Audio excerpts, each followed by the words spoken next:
Hi, y'all. It's Brigitte Cutshall with Real Things Living. Today, my guest is Arthur Powells. He is a tech entrepreneur, and he has spent the past few years in basement mode, and he's now ready to share with the world what he's been working on. Can you say hi, Arthur? Hey everybody, Arthur from the basement here, ready to introduce myself. Thank I you. love this, and I'm glad you guys reached out because what you're doing is really important. We're always in a change mode, I think, in our world.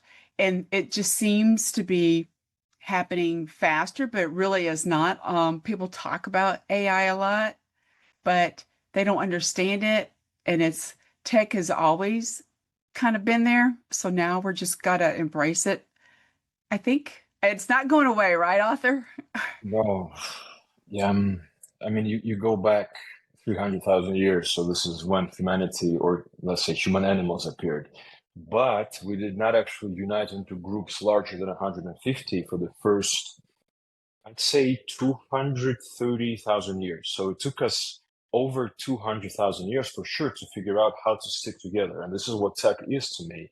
It's something that is larger than what's just genetic knowledge. So one of my main interests has been for the past 15 years now of deep work and studies is something called epistemology, the philosophy of the nature of knowledge. And I think if you look around, we always think of the world as made of atoms, but I think it's made of more so knowledge than atoms. Atoms are just building blocks of how things come together, or rather, of what we can actually build things. It's the gestalt, the whole, which is greater than the sum of its parts, and this is what technology is. It allows humans, in addition to what has been stored in genes by evolution over 4.5 billion years, to add something to it. And this is what we today call memes, of course, with Richard Dawkins introducing the term something like 40 years ago. And it's really hard to find the memes that persist, but when they do, it starts as a challenge and then it becomes something of a uniting force. And I think right now we are at this ultimate step where the challenge is, well, in a way, ipso facto, this is how these things progress, but it's the largest it's ever been, and therefore the outcome will potentially be the best that it ever was. So it's the most by far exciting time to be alive. And I think the onus is on us to actually make it through, because you can see humanity right now viscerally is kind of fighting something. We just have to identify what it is.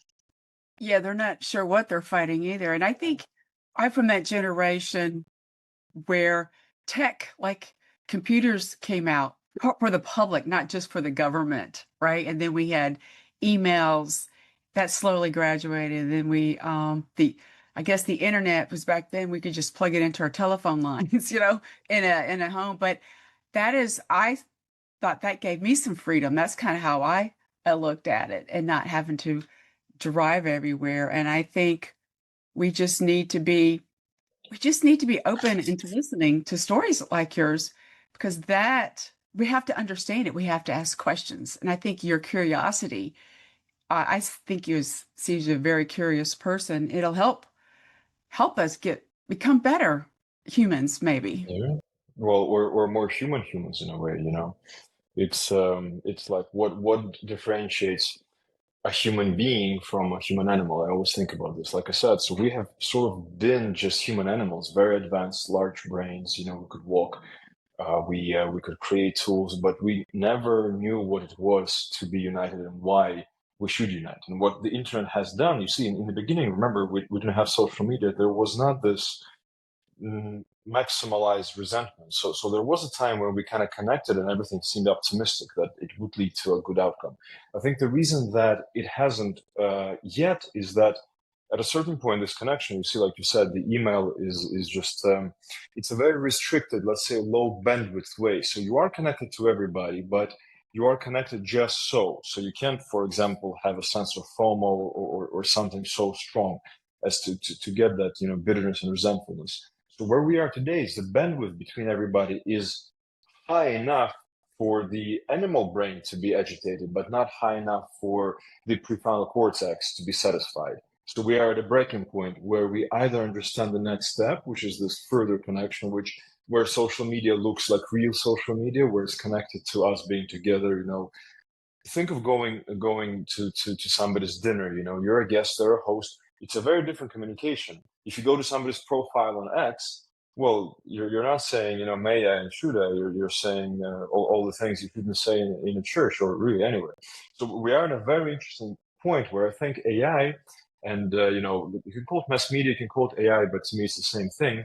Is just amplifying the animal within. It's a low hanging fruit, even financially speaking. We've been building for the past 6 years now, researching its deep tech. So we've been researching a way to create really social media which incentivizes delayed gratification. So this is my main thing. I've been trying to figure out how to make it happen. And this would mimic what happened with humans in the offline, where first we were connected as animals, and then we figured out how to connect as human beings, and we slowly moved from an animal to a being.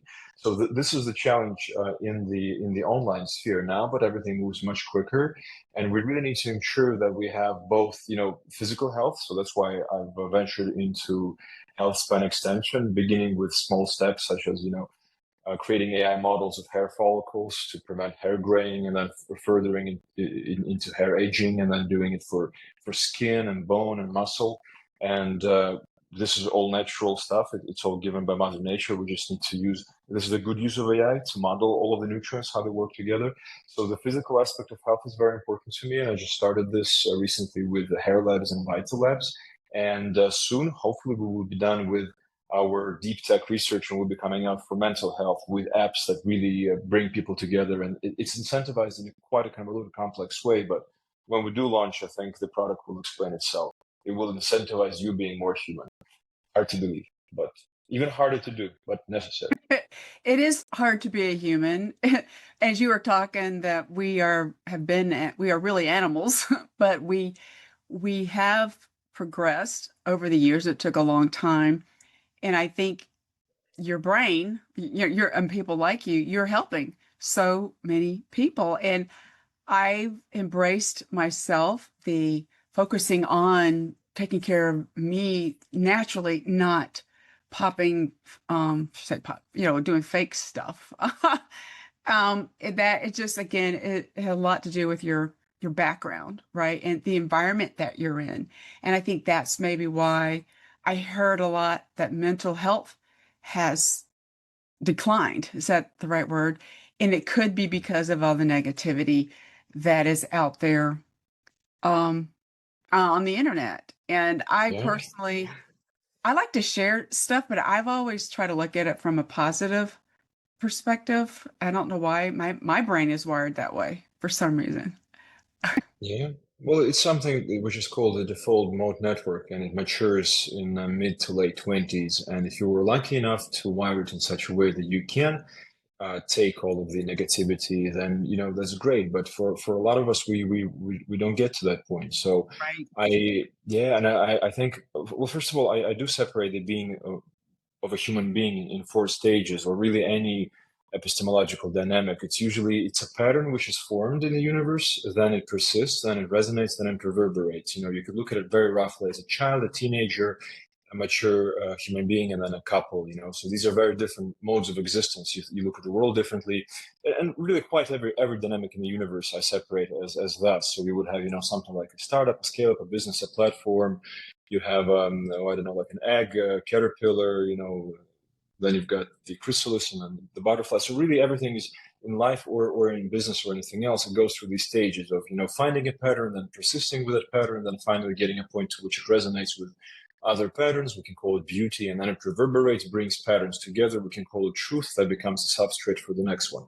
So you look at these stages of being a human being right now, and you can see how AI and the internet addresses all of this. And you're completely right. Unfortunately, these days, people are very depressed. And in fact, so much so that I think almost 40% of women in the US, I'm pretty sure I'm in the UK now, but I think in the UK it's close to that, have been clinically, diagnosed with depression. So I think we wake up in this world.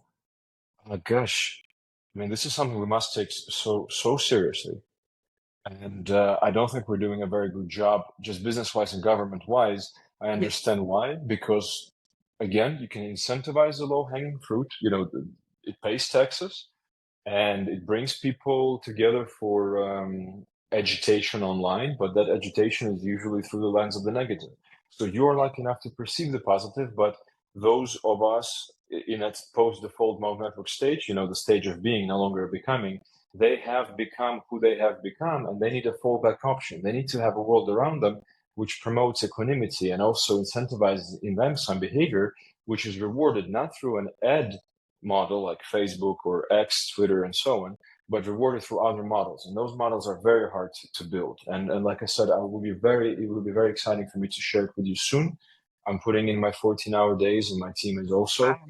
And we haven't had a break, a lot of us since 2022.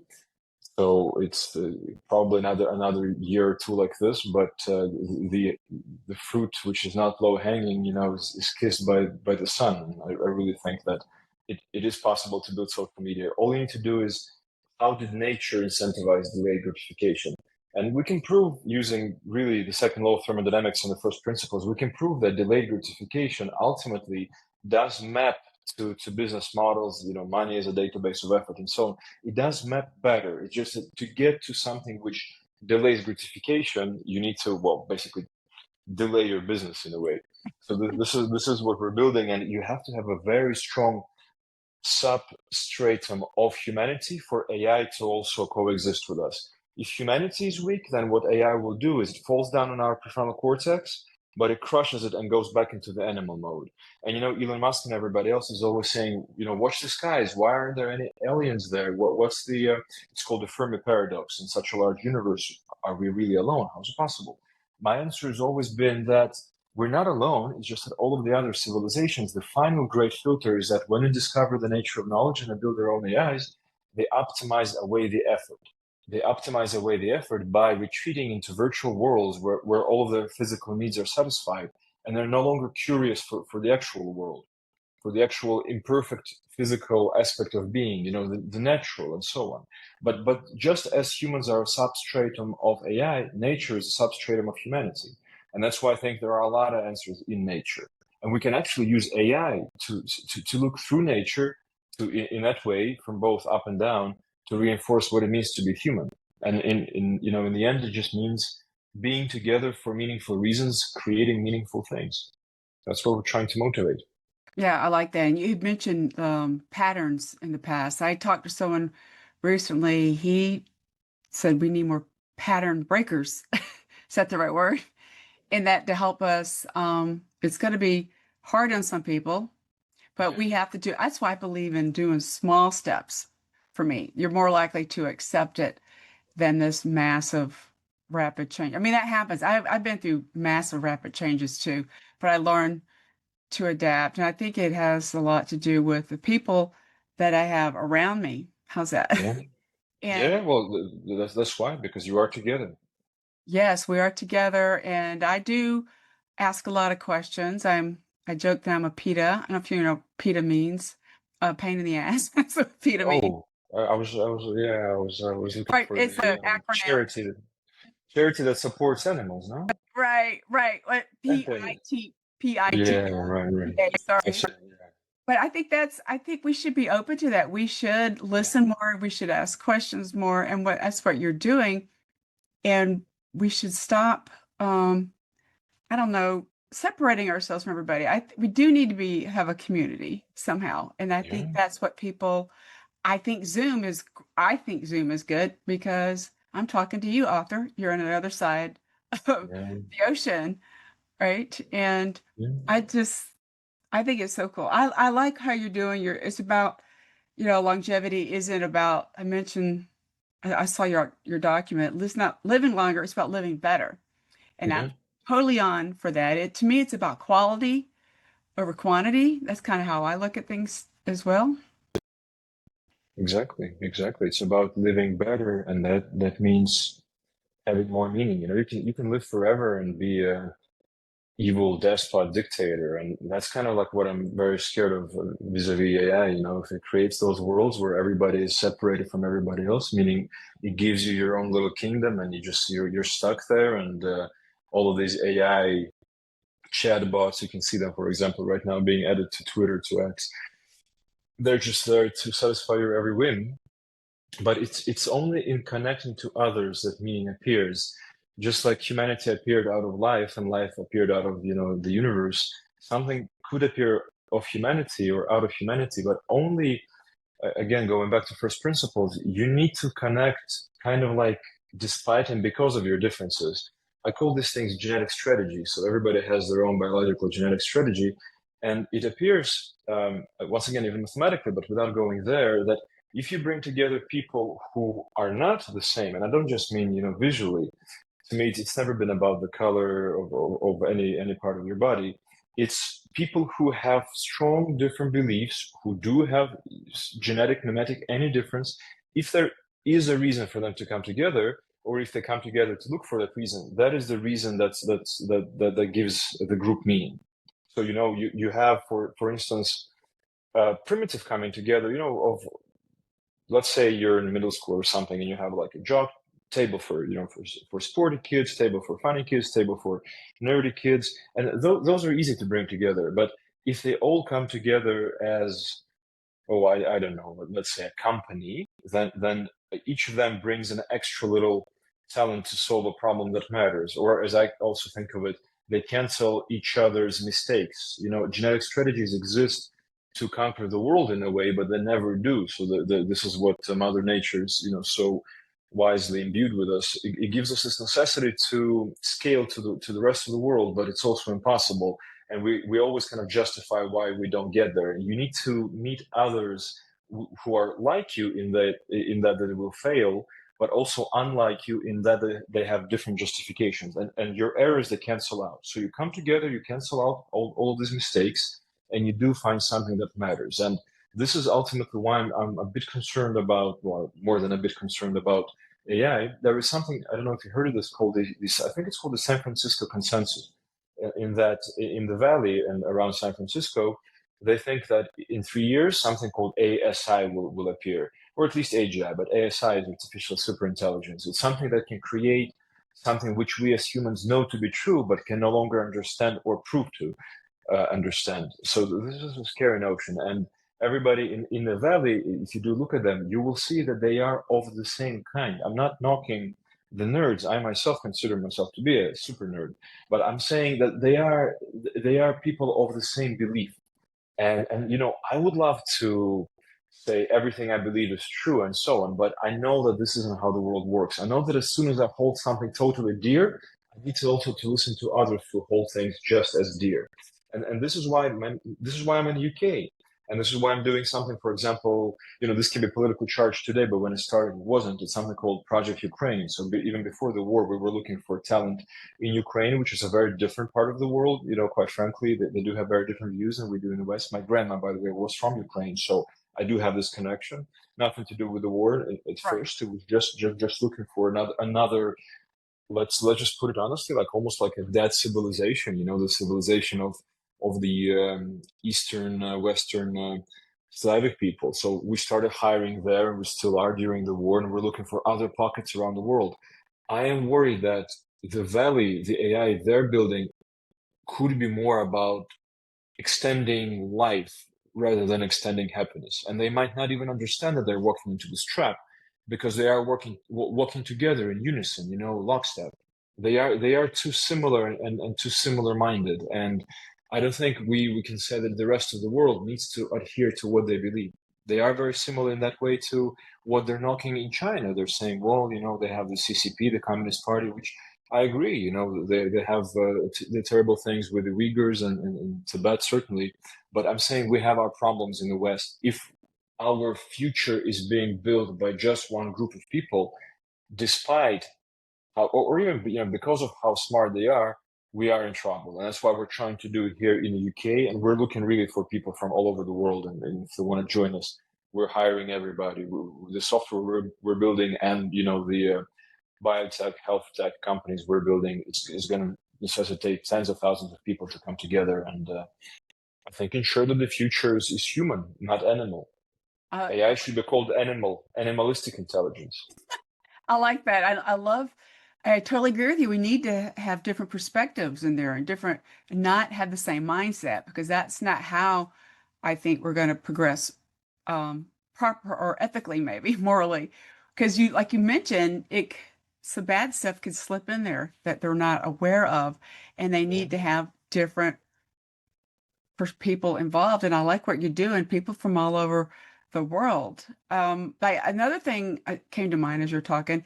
How do you think this in the future will affect maybe education and thinking? You know what I'm saying? I'm just about Yeah. the younger generation. Well, we have this company for the past 4 years called Education Studios, which is addressing this very point. And the idea came to me and my co-founder. I think about, well, must be 7 or 8 years ago. I did some part-time teaching, just a Sunday school, philosophy, mathematics, and just general science. You would see that children. This harkens back to the work by an author I like called David Deutsch. By the way, if your listeners don't know, I recommend his book, Beginning of Infinity. Very interesting book, ties quantum mechanics to what it means to be human. So he always talks about this, and me and my co-founder we notice this as well. Children, I mean, clearly they want to play by default. They don't want to do anything but play. And this is going back to my 4-stage spiral again. First you find the pattern that works, and how do you find it? You iterate for it. You seek. You look. So as a child, you're looking for what works within the confines of the laws of humanity and so on.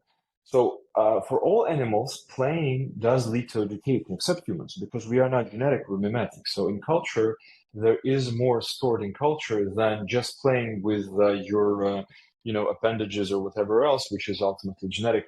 It doesn't allow to comprehend the culture, but education outside of play is also something which one might call something called the Procrustean bed. Like you're squeezed into the bed of the same size, or you're stretched into the same bed.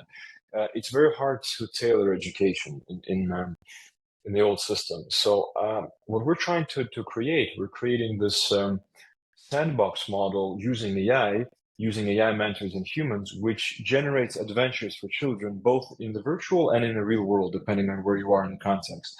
If you're in a weekend, we can attach your family to it as well.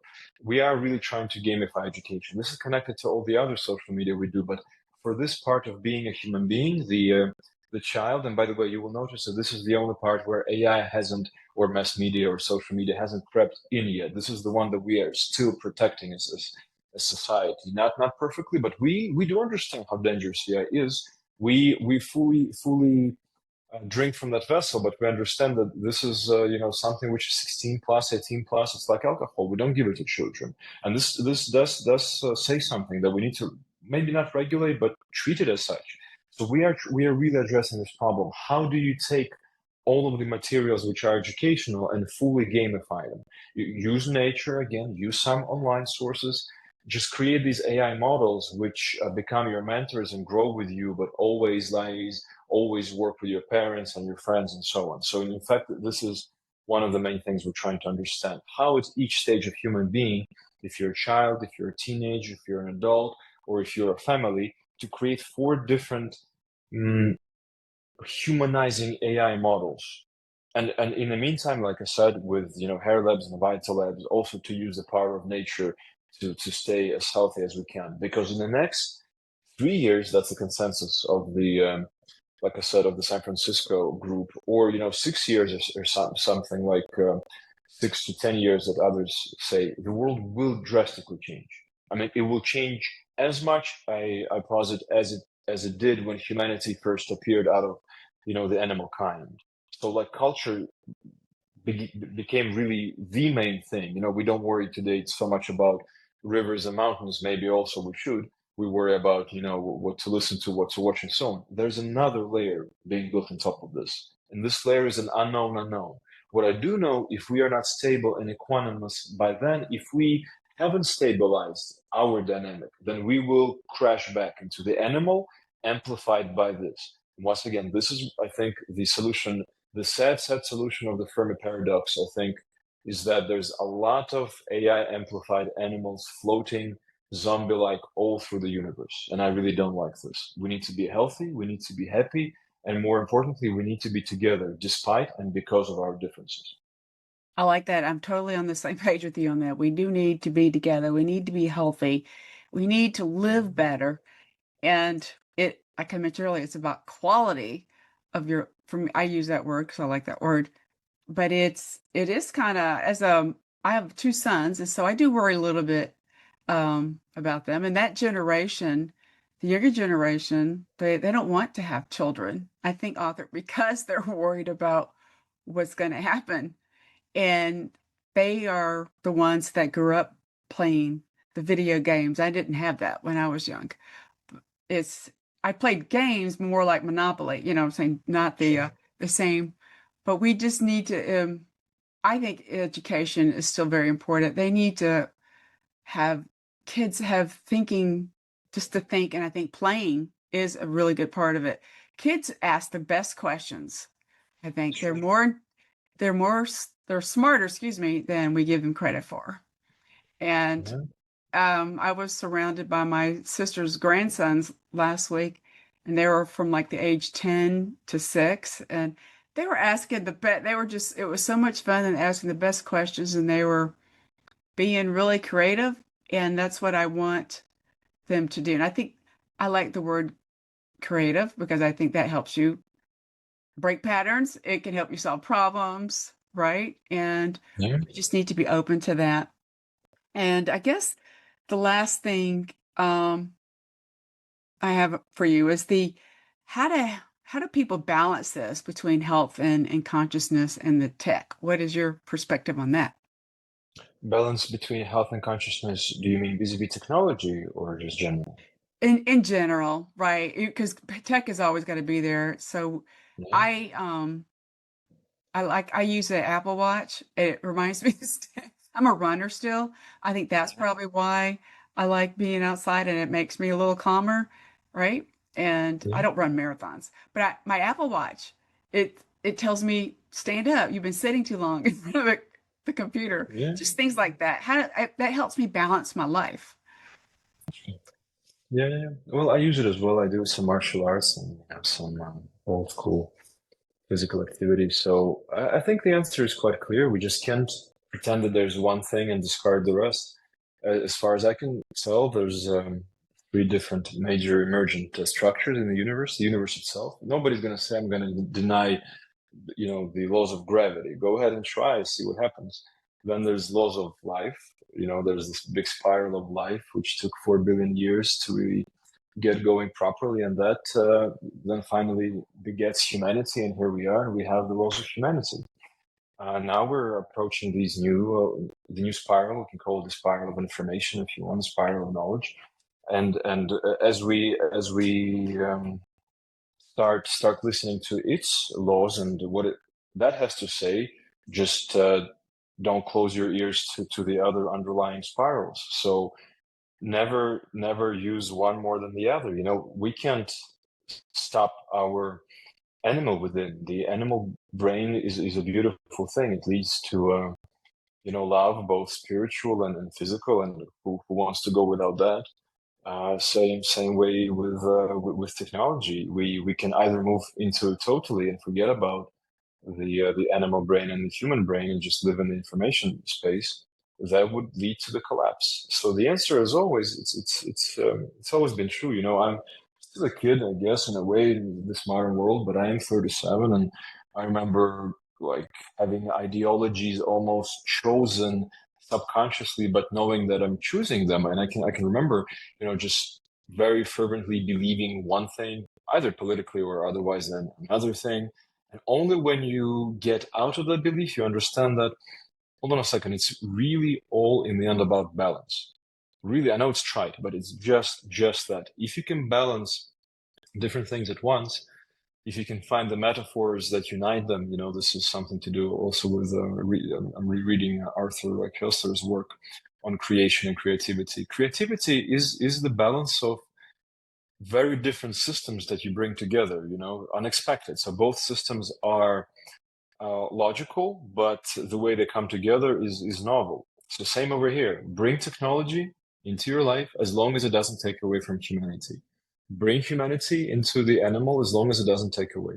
If you remain human and amplify yourself with technology, you have just amplified your humanity. And what's nicer than that? I love that. I like the wisdom that you're sharing. I like that you are using the you said you were a nerd, but I love that. I think Very that good. is something that you're going to help us think differently, right? We need to be open to this kind of conversation, like you said, and people they ignore it. That we just need to be bring awareness to it. It's kind of what see. That's kind of what my podcast is about: is to have conversations around resilience. We're going to get knocked down, guys, but it's okay. We just have to, we have to, that's how you learn from that when you have issues. That's what do you learn from it and not feel bad about it. Just and that's how you move on and move forward. I don't ignore, I don't recommend to ignore the bad stuff. You need to acknowledge it. What can we do differently, right? Like I mentioned, you mentioned the patterns, the pattern breakers. This is what is going to help us. And we Mhm. just need to, I think, embrace this and but in the right way. So, Arthur, where can people learn more about you? Well, I really have been in basement mode, and I've neglected, I think, what my colleagues wanted me to do was, to popularize these things. You can search Arthur Powells or Arthur Corbin Powells online. I will become more and more active now. I really need to be because I'm on a lookout for you and others like you, so we can come together and have these conversations and actively hiring. Right now, we launched this product, which I'm quite proud of, to for those who need it, it's really the first one that can help you just maintain your natural hair color. So you can go to hairlabs.ai and read about it. It's still UK based, but we will be creating those virtual models of, like I said, the skin and other aspect of humanity, human bodies rather. So that's a good place to start. If you're interested in applying for work, we seek always do engineers, technologists, designers. You can go to a website called Ruliad, RULIAD .online, and see the vacancies currently open. And yes, soon I will have to go into the social media earnestly, in earnest and earnestly. And wherever you can find me, if you want to keep talking about this is in a way my raison d'etre, and I'm looking for you. So do join. That's the only way. I love that. And for those that are listening, I'll include the links that author mentioned in the description. That way, if you are driving, don't look at your just focus on Exactly. driving and look later. That's what I just want to get across. I just love having conversations like this. It just author, you give me a lot of hope. Sorry, you do. We need more people like Thank you. you. And Likewise. I do appreciate your time. Thank you very much. Thanks for listening, everybody, and have a great day.